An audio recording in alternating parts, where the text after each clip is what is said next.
Discover the Our MedTech Lives podcast, where industry experts share their career stories, key achievements, and insights into overcoming challenges in the MedTech field.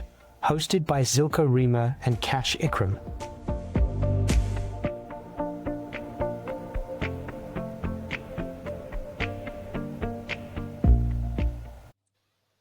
Hi everyone, and welcome again to Our MedTech Lives. Today we have a very special episode. You know what? Many people have often said, work would be so much easier if it wasn't for all the politics. And many of us, I would say including myself, are completely clueless when it comes to understanding politics in the office. And nobody really teaches you this stuff. Well, today our guest is an expert in office politics, Niven Postma. Niven has a LinkedIn tutorial course on office politics, and she also wrote a book called If You Don't Do Politics, Politics Will Do You. Here it is. Get your copy right now. And she has her own consultancy. Before this, she held many positions in her 30-year career, executive positions in the South African Reserve Bank, the Standard Bank Group, and was a tutor at the Cambridge University Institute for Sustainability Leadership. Without further ado, welcome, Niven. Thanks, Kash. Thanks, Silke. Lovely to be here. Welcome, Niven. Can you tell us a little bit about yourself and your early career, and of course also why you started a business around office politics? What did you want to achieve with this? Yeah, so I think my career is very unusual. People don't quite know what to make of it. I spent 4 years after high school backpacking and only started studying when I was 21, and then had my first job where I had to shower before work as opposed to after work, i.e. my first job that wasn't manual labor or waitressing or whatever, when I was 26. So I started as a strategy consultant.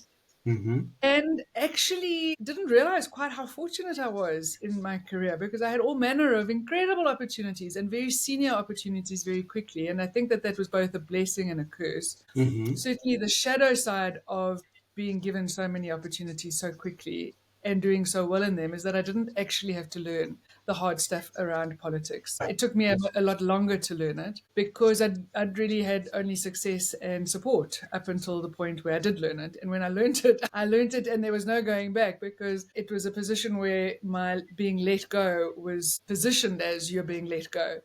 Right. Actually, it was my partner who had to point out to me, Niv, you haven't been let go. What do you mean I haven't been let go? Right. Niv, you've just been fired. I think that's the funniest. Wow. Yeah. And of course, I had been fired. It was dressed up in a very civilized and very gracious and very expensive way. But it was not because of the technical stuff. In fact, I'd just gotten an incredibly good performance review. It was all about the political stuff. Right. And I spent a fair amount of time blaming everyone else and getting a lot of sympathy from a lot of people who saw what I was trying to do. And I think my growth into maturity and awareness, not cynicism, but still an optimism, but without illusions. Right. And an ethical pragmatist was to actually realize, hold on, stop with the blaming. Maybe there are one or two things, sure, you were right, but start some claiming here. Start understanding what happened in this situation. That, as I start speaking about now, there's a limit to the logic. There's a limit to how technically correct you are. And when you reach that limit, you have to become politically effective. And I certainly wasn't. Yes. So could you avoid politics and just rely on your natural talent, being good at the job? Will that get you through? No.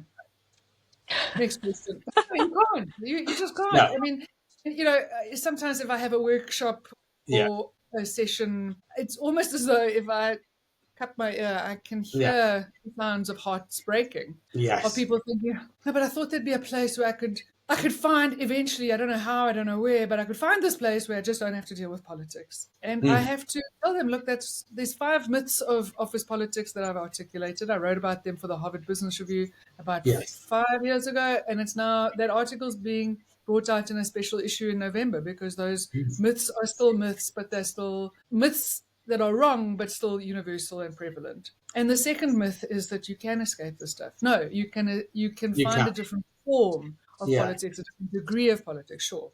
But just like politics, just like Thanos, then politics is inevitable, right? So, Cash, I Googled this. We are not into all your fancy Millions of movies, people will right? know that reference. Thanos and the Marvel universe. He told Yeah, everyone he is Silke, inevitable. thanks for the help. I thought it was an ancient Greek philosopher and I was just No, keeping a it's screensaver a bad expression, hoping that I guy. didn't get It's a bad guy from the movies. Okay, so it's true. If you don't do politics, politics will do you. Is all politics negative? No. I read in your book about good politics. How would you define? No, so let's talk about politics full stop. I mean, what we're Yeah. talking about is the informal, the unofficial, the stuff that happens behind the scenes in Yes. the parallel set of relationships and influence that exist, like I say, not in opposition necessarily to, but certainly in parallel to the formal organogram, the formal structure. And in this space, which somebody said quite eloquently once to me, it's yes, we're talking about the spaces, the white spaces between the words in your job description. So this is Yes. your formal job description, and of course it matters. Mhm. But your informal reality and your informal job description is to navigate this space. And that definition of the informal, the unofficial, the behind the scenes, getting things done, I mean, that's neutral. Of course, you can go to the utterly toxic and Machiavellian side of it, where Yeah. it is about sociopathic behavior. And somewhere on the back behind me is a book called Snakes in Suits about the level of Mhm. psychopathy in organizations. And I'm not a clinician, I can't make a clinical diagnosis on psychopathy, but certainly psychopathic, sociopathic behavior. We can all see that. Frankly, we can all exhibit that in our worst instances and in our worst situations. So Mhm. that is the me at all costs, stab people in the back, throw Yes. people under the bus. But the perfectly good politics is around using this informal, unofficial influence to get things done in ways that Mhm. matter for you, for your team, for the organization. Right. And this perception of mutually exclusive, I'm either playing politics and I'm a sycophant and a psychopath who's out for myself, Mhm. or I'm occupying the moral high ground and being left behind. No, it's a really false dichotomy. It is a both end. Yes. Yeah. Because you talk about the four kinds of political environment, right? From moderate, high, pathological, right? Minimal, moderate, high, pathological. See, I've been Yeah, reading up, and you're right. So you have to kind of assess in which kind of environment you're in a little bit, right? yes. Yeah, so that work isn't mine, but I quote it in the book because I think it's exactly right. And it comes from Mhm. Kathleen Kelly Reardon in the US, Mhm.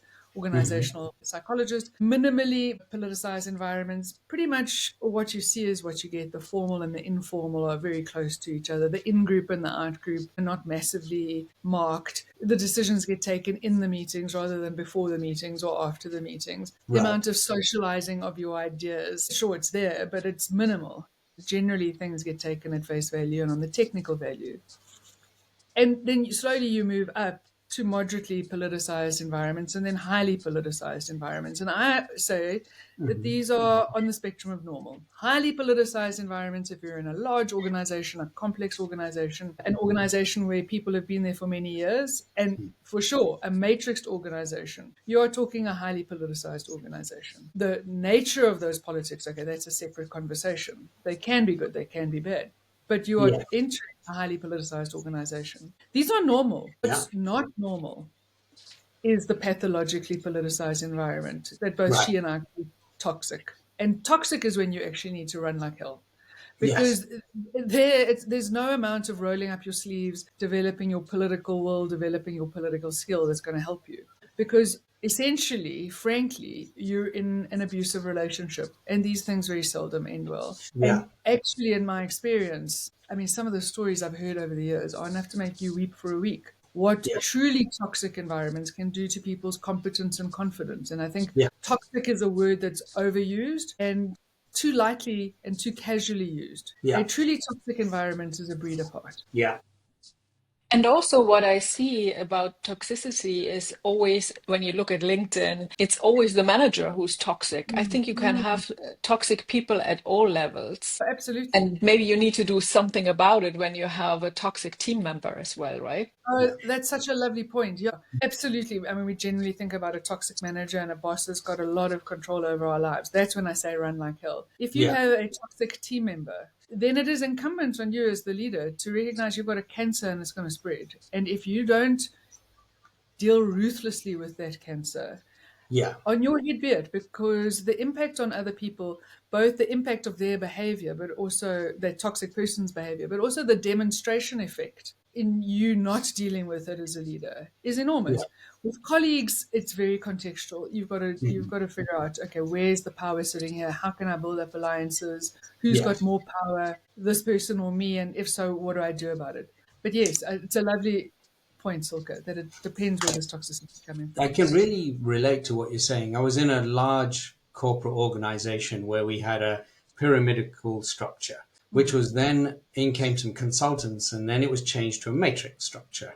And it was interesting that the politics were present in both, but it changed. And I got to admit, the politics in the matrix structure was probably more difficult Yes, because in a pyramid structure where you know who everyone reports to. It yes, was the lines are there. And you yes. talk about, how do we identify that I'm in a pathologically politicized environment? And I know you noted some aspects like if there's frequent flattery of the boss, information is being manipulated, there's a lot of vicious gossip and backstabbing, indifference to your performance.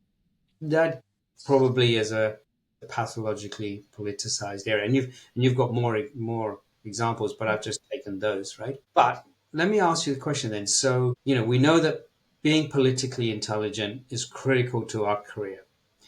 What are the critical skill sets that did then determine being successful at politics? Yeah, so actually, I'd take a step back there, Hmm. Akash, because I think a lot of people don't know Hmm. much of a difference politics makes to their career success. And so I Yeah. hear continuously, and I'm sure I always will hear, oh, no, I don't have to worry about the politics. My work will speak for itself. Well, Yeah. frankly, work doesn't speak, people speak. Yeah. And your political intelligence is what will determine the degree of effort or not that you will put into building your political capital. And it's Hmm. that political capital that's going to pay dividends long beyond and long past your technical work.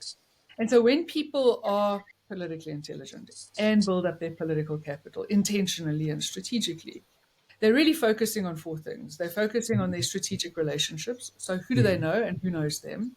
Yeah. Who's in the room for you when you're not in the room? Because, frankly, some of the most important decisions of our career are made when we are not in the room. So, who Yeah. is in the room? That's not a function of your technical brilliance. That's a function of the strategic relationships and the people who speak up for you or don't. They focus on their formal authority because, of course, the more senior you get in an organogram, the Hmm. higher the number of resources you have, Yeah. your span of control. So, yes, your formal authority does matter, but even more so your influence, your informal authority. Right. And that's not something that is tied to job bands or salary levels, but you focus on your influence. And the fourth is focus on your brand, your Yeah. reputation. What are you known for? What are you known as? And I read something wonderful the other day that spoke about reputation is just trust at scale. I Yes. thought that was wonderful because, of course, it can be distrust or mistrust at scale as well. So, what are you known for and how do you deliver on that? It's Tom Peters, who came out in 1998 with what was at Yes. the time a groundbreaking article, The Brand Called You.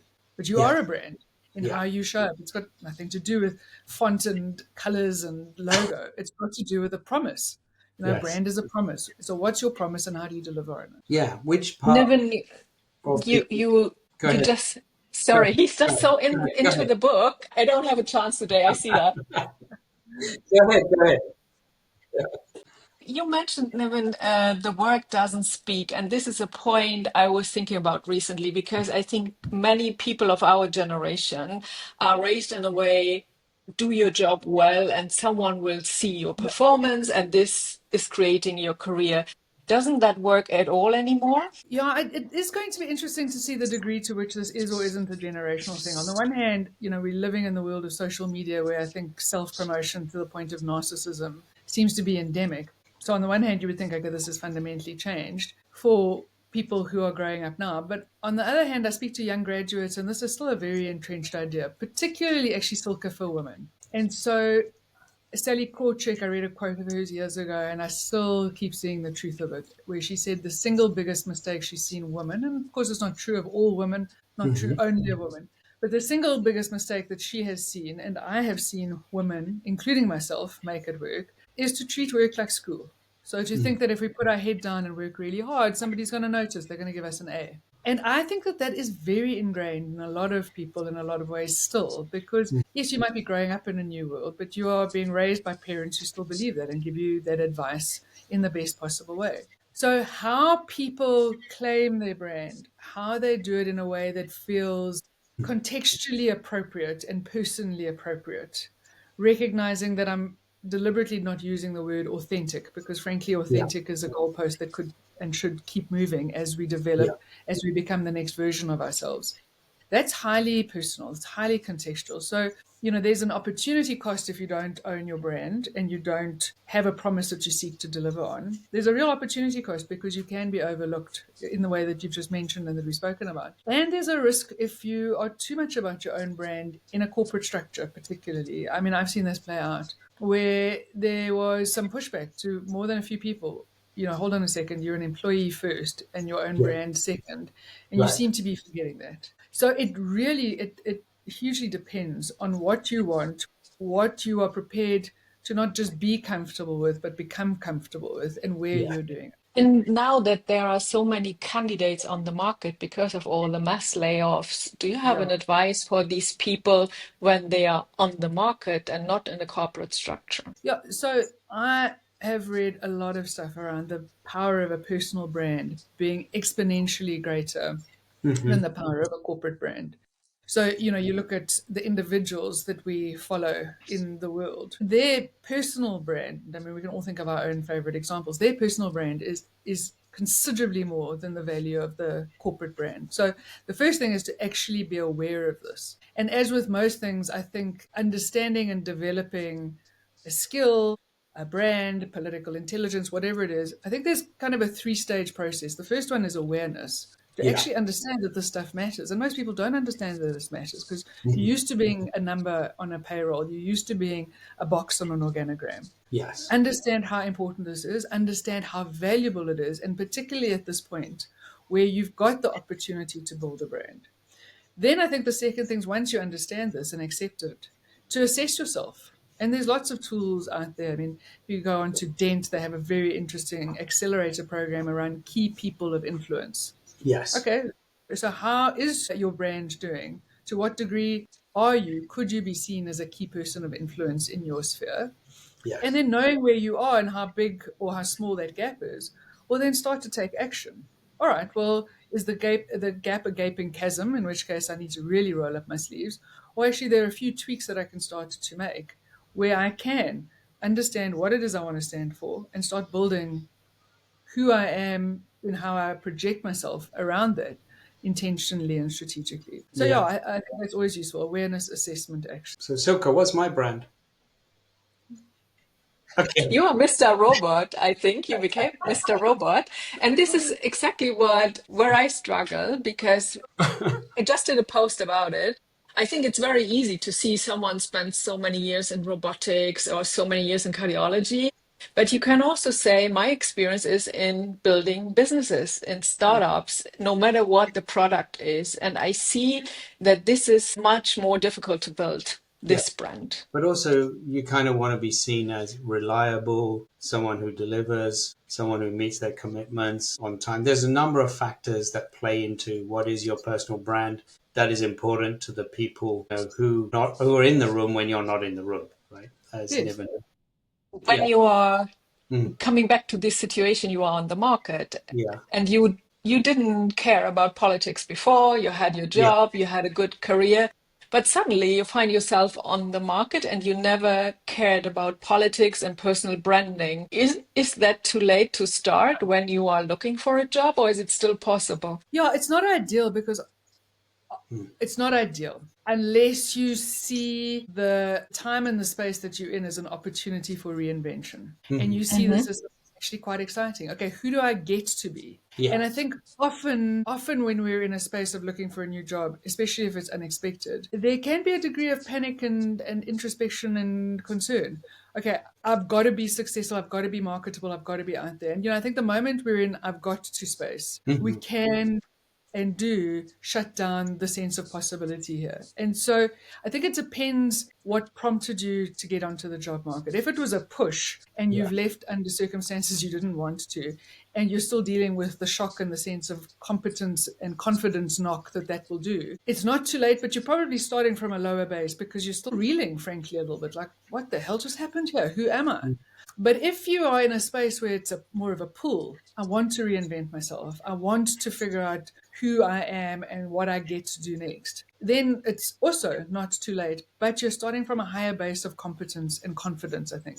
Of course, you've got the competence anyway, but it's your sense of confidence when you feel like you're being pushed that takes a knock, often in my experience. So it's never too late. This is, I think, a great time. And I was on a webinar the other day that was saying, in the next year or two, the people who've really built their personal brands are going to so outstrip people who haven't, that it becomes very difficult to catch up. Yes. I don't know if that's true or not, but I found that an interesting Yeah. thought. Because we have the digital aspect as Exactly. well, where you can build a Exactly. brand online as well, right? Exactly. This is really new. But I think if you're in a job and you see people, successful executives who are climbing and succeeding and moving forward, but you're at a plateau, you're not really moving, right? It's important to maybe be honest to yourself and realize that, and then try to benchmark and see, do these self-assessments, right? Be honest to yourself, ask important people in your organization who know you, where are some of the gaps and some of the things that you could improve on? What are you missing out on?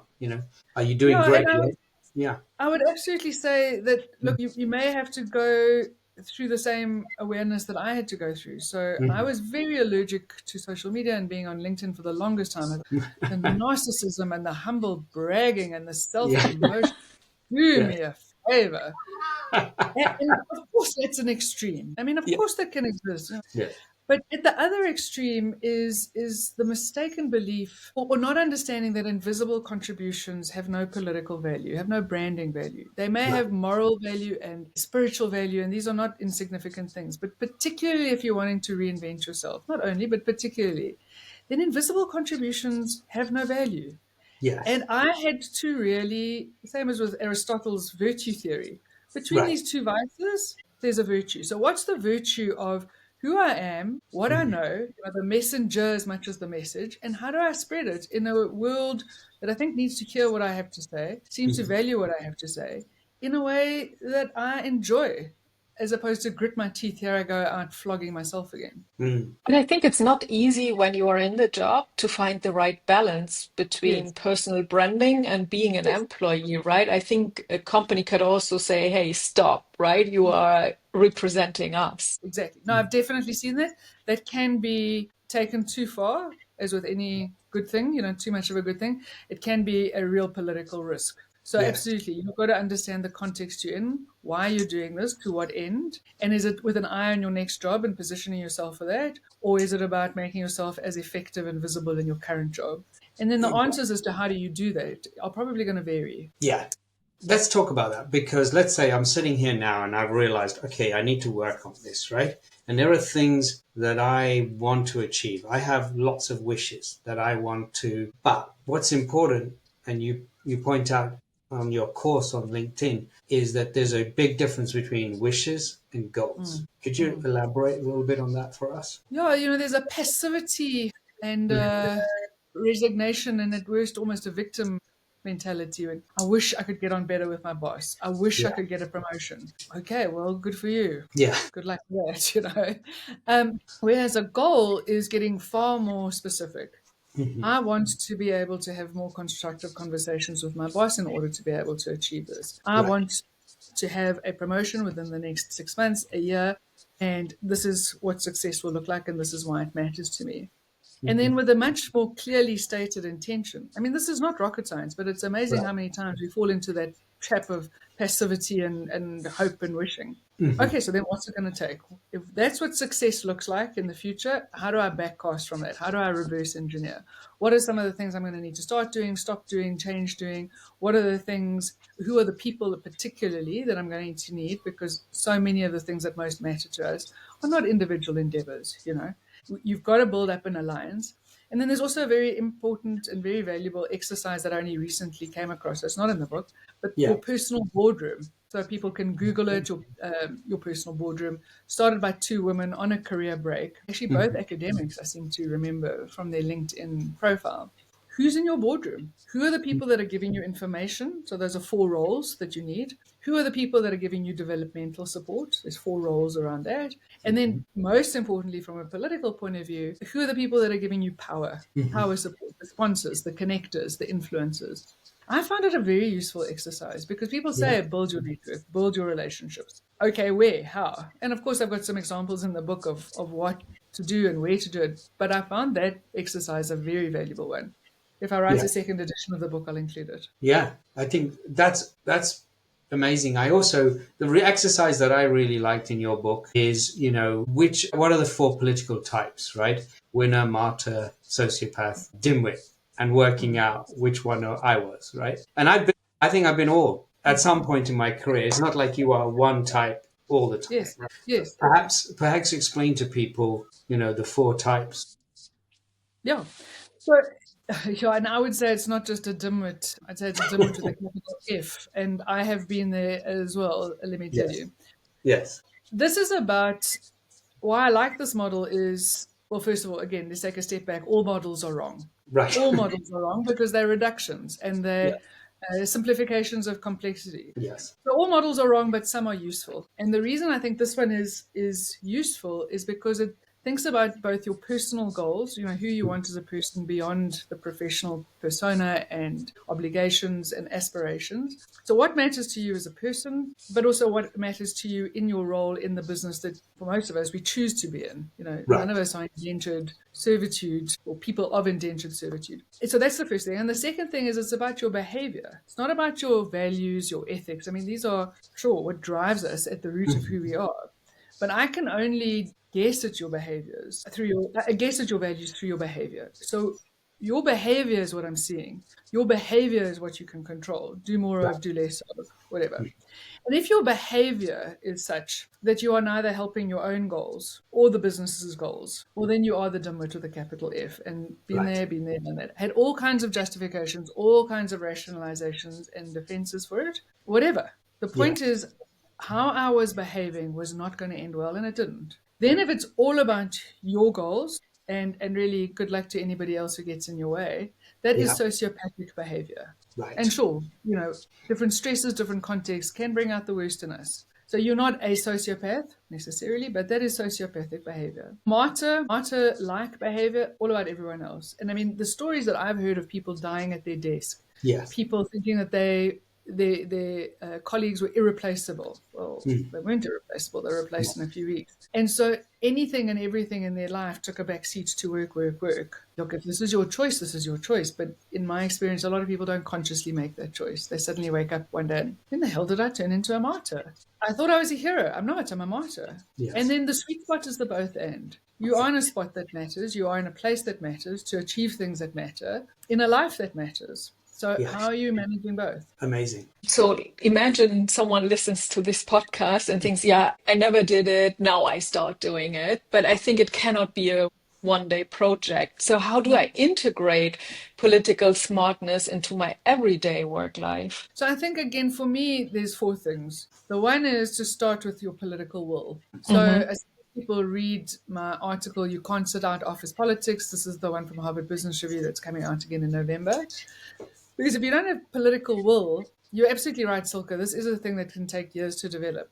But you can't develop political skill with no political will. If you still are subject to the myths and misconceptions around politics. So bust the political will. Understand what this is, what this isn't, what this can be, what this doesn't have to be. That's the first thing I do. The second thing I do is start looking at some of the skills. And I mean, I've got the LinkedIn course. There's tons of people all over the world who are giving away information for free around building your influence, about building your relationships, about getting clear on what you want. The third thing is, please try not to make too many of the most egregious political mistakes and utterly detonate your career. I mean, you can come back from one or two of those. Winston Churchill said it really well. In war, you can only be killed once. In politics, you can be killed many times. Fine. But, with every political casualty you suffer or self-inflict, God forbid, the shrapnel sticks. It's difficult. And sometimes you really, really can only understand what you need to understand by getting such a devastating wake-up call that comes from a kind of political suicide. Fine. But, not everything has to be that difficult to get your attention. And then the fourth thing is start to build a political strategy. And so on my website, there's a whole workbook. And the last exercise is, okay, how do you think about a political strategy? What do you want? What are you trying to achieve? And then people overuse and overcomplicate and over-mythologize strategy. But strategy is a simple thing.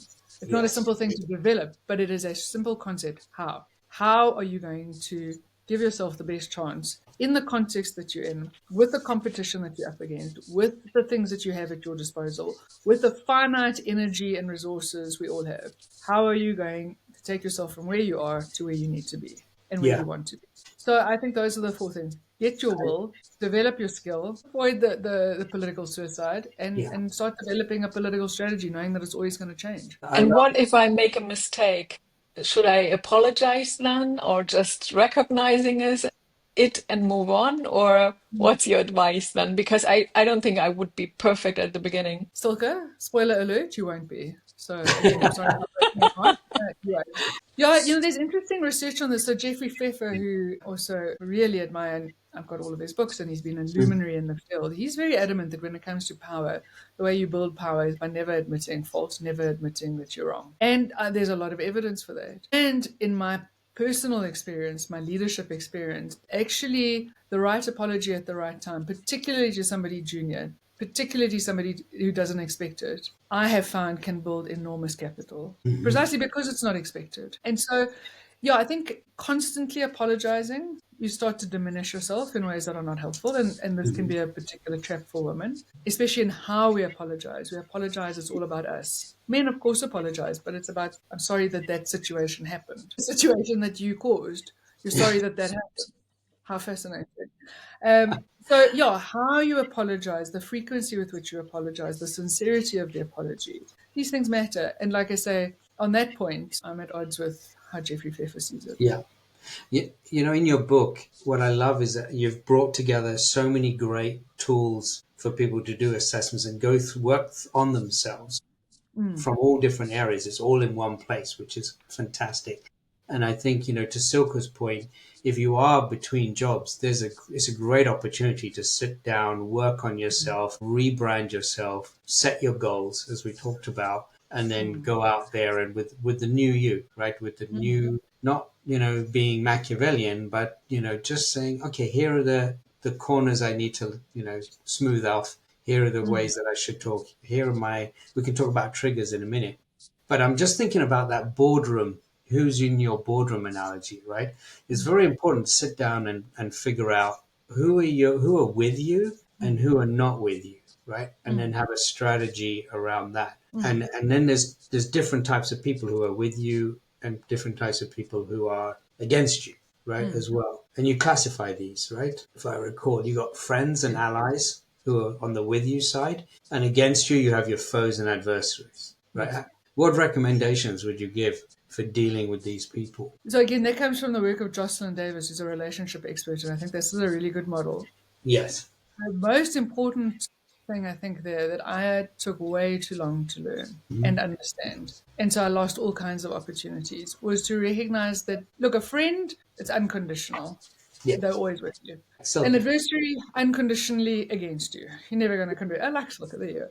Never going to convert. But allies and adversaries, it's conditional. Yes. So I am your ally because you're meeting these conditions for as long as you're meeting these conditions, and vice versa. Yes. An adversary, I'm against you because you're not meeting the conditions. Right. So we can become allies and adversaries on particular issues. So I was speaking to a group of finance directors the other day, and they were saying, people who are allies of mine 11 months of the year become adversaries at budget time because I'm going to say no, but then we can pick up afterwards. So again, this is very contextual. And I think we can tend to write people off prematurely. I don't like them. They don't like me. We don't understand each other.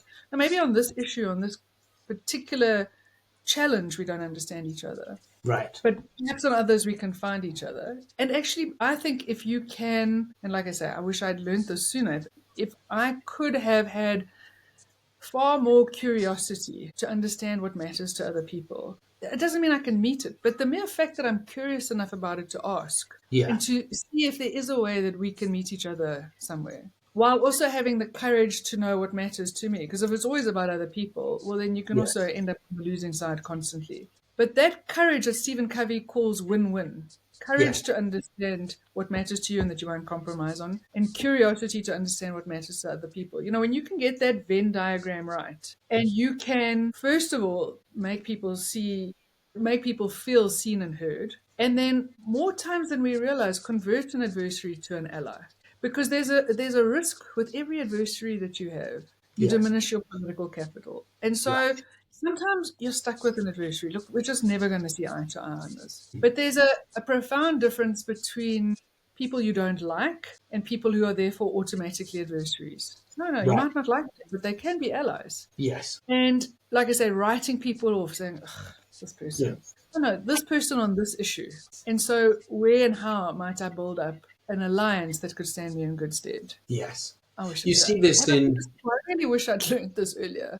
you see that in politics, like as in Yes. government politics all the time. People Yes. who are not natural allies teaming up to get something done, right? They don't Yeah. have to be friends. And of course, that's both a good thing and a bad thing, because I think Yes. there's most of us in most countries in the world want to weep when we see our national politics play out, because Yes. it seems to be almost the epitome of expediency and saying goodbye to integrity and just making alliances for the sake of staying in power rather than getting things Yes. done.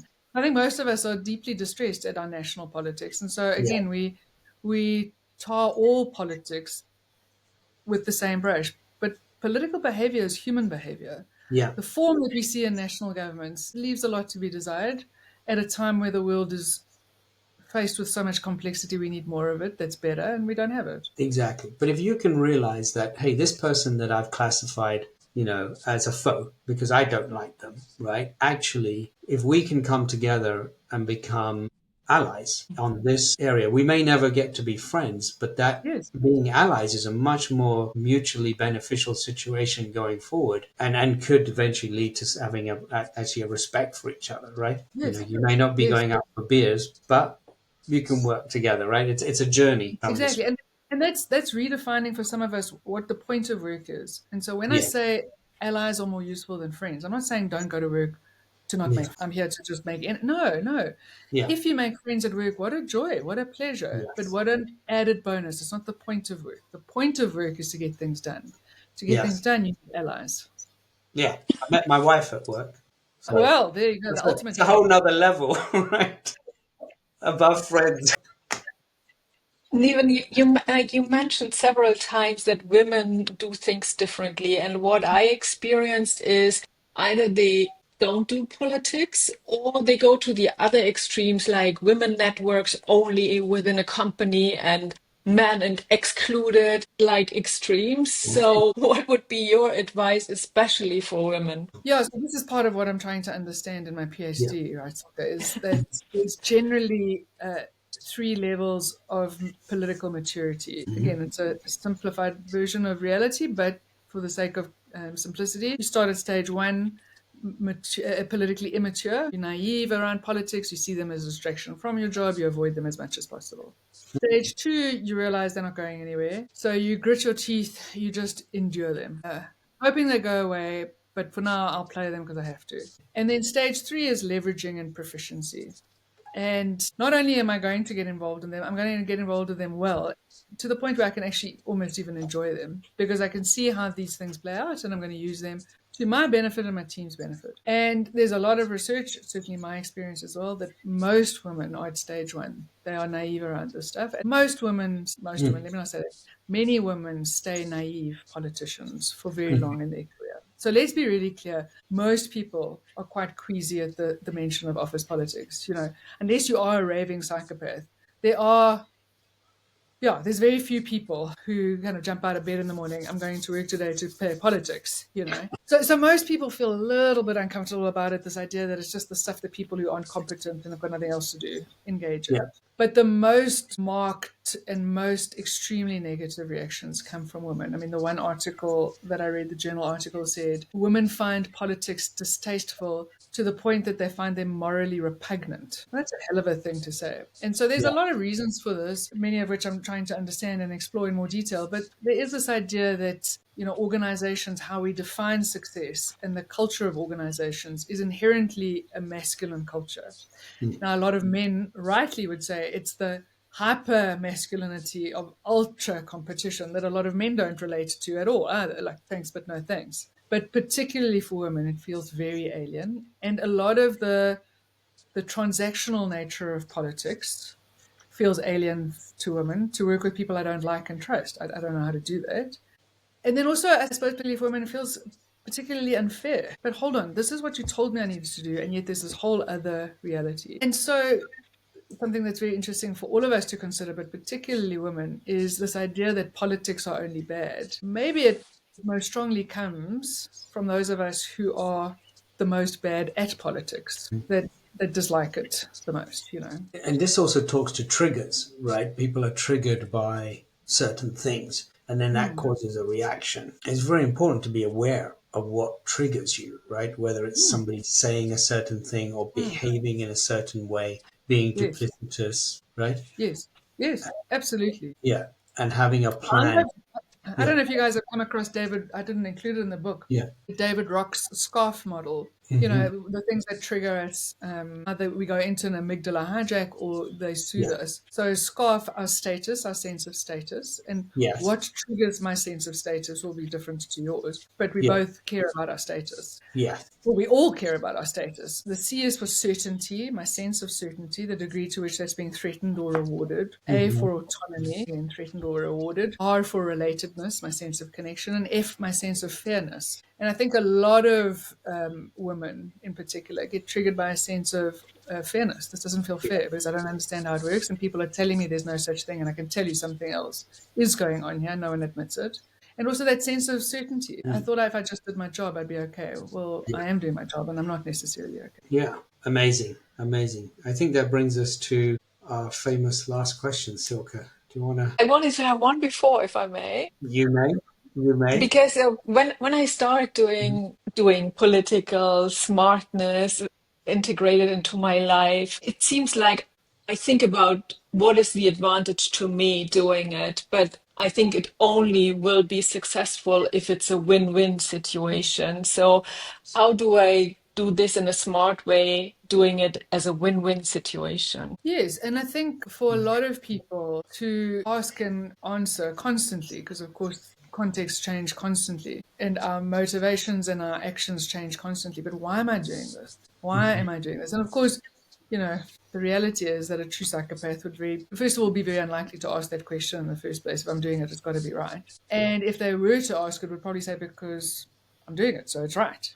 Whereas I think for all of those of us who are not sociopaths or psychopaths, to just, let me just double check here. Why am I doing this? If it's to ingratiate, if it's to throw somebody else under the bus, okay. Am I going to do it anyway because the means justify the ends? Or am I not? And those conscious decisions, the responses rather than the reactions. This is something we all have to hold ourselves to. And I think this is why people often, when I have sessions, say, the stuff is deep. Yes, it is deep. I mean, if it was just about pieces on a chessboard, please, I couldn't be doing this. Because life is too deep, work is too deep to make this purely transactional. It has to be about a legacy in our own career and in other people's lives. And that takes introspection and decisions around your values and why are you doing things. Absolutely. Okay, Cash, then it's up to you today for the last question. Only it's me, but it's up to you today.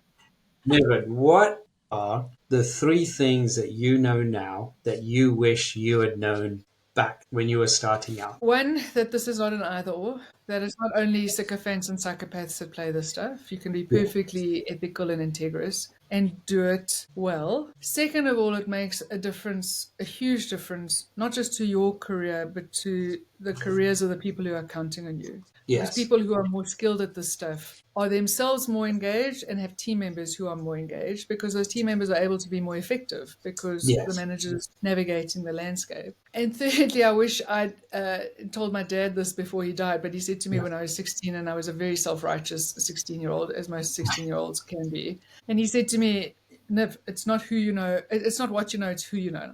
I think that's disgusting. I don't want to live like that. Yes. And he was right. It's not Yeah. only who you know, but who you Yeah. know and what you know makes for a very powerful combination. Absolutely. And I was the same when I was 16. I got to admit, today has been an incredible conversation. I thank you so much. It's such an important topic that isn't really brought up. And maybe people think it's an unsavory topic to discuss it openly, but I think it's so vitally important. It's such a big part of work, and not just work, social clubs and in our personal family lives as well, right? Extended family. And what I've learned from you today, is that people who are good at politics, they're good at reading others, influencing others, building diverse relationships you mentioned earlier, and interacting genuinely, with people in a sincere fashion. So I think that's incredible. I think if you're listening to this podcast and you're super interested and you're an individual, then definitely look you up on LinkedIn and do the course, and then buy the book, because you got to do all those little workshops in the back of your book, which are fantastic. So I highly recommend. Where can people buy your book, Niven? It's on Amazon. It's on Amazon. Perfect. My book is on the way, and I can't wait to read it after Yeah, this conversation. I love absolutely. it. I think it's essential reading for everybody. And I think if you're a company representative and thinking, love to run a workshop or something with leadership, or just generally throughout the organizations, they can contact you directly on LinkedIn and book that with you as well. That will be incredible. So with that said, I want to thank you so much for your time today, for the valuable lessons that you've given us and setting us on the right path here in terms of getting such an important aspect of our work life right. No, such a pleasure. Thank you for the invitation. Thank you so much. Thank you for tuning into our MedTech Lives. You have been listening to Zilka Riemer and Tash Ikran. We're committed to bringing you insights and stories that inspire and inform the medical community. If you enjoyed this episode, be sure to subscribe, leave a review, and share it with your network.